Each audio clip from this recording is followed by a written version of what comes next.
Hello welcome back to my channel. ఈ రోజైతే చేదు కాకరకాయతో అయితే బెల్లం అది యూస్ చేయకుండా పులుసు అయితే పెట్టి చూపిస్తున్నానండి. దానికోసం స్టవ్ వెలిగించి ప్యాన్ పెట్టుకొని ఒక 3 స్పూన్స్ వరకు అయితే ఆయిల్ వేసుకున్నాను.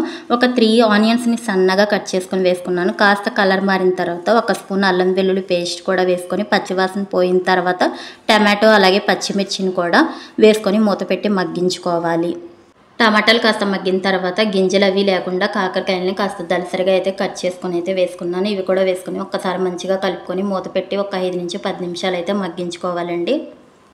కాకరకాయలు అనేది మంచిగా కాస్త మగ్గిన తర్వాత దీంట్లోకి సరిపడినంత ఉప్పు, పసుపు, కారాన్ని కూడా వేసుకోవాలి.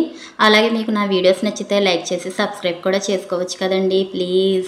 అలాగే దీంట్లోకి 1 గ్లాసు వాటర్ అయితే పోసుకోండి. అలాగే నానబెట్టి ఉంచుకున్న చింతపండు జ్యూస్ని కూడా దీంట్లోకి వేసేసుకోండి. ఒక 5 నుంచి 10 నిమిషాలు మళ్ళీ ఇంకోసారి మూత పెట్టి అయితే మగ్గించుకోండి. ఇలా మగ్గిన తర్వాత దీంట్లోకి నూనె అయితే తేలింది చూస్తున్నారు కదా, ఈ స్టేజ్లో కొద్ది గరం మసాలా, జీరా పౌడర్ అలాగే కొత్తిమీరను కూడా వేసుకొని ఒక్కసారి మంచిగా కలుపుకొని 5 నిమిషాలు ఉడకపెట్టుకుంటే మన కాకరకాయ పులుసు అయితే రెడీ అండి.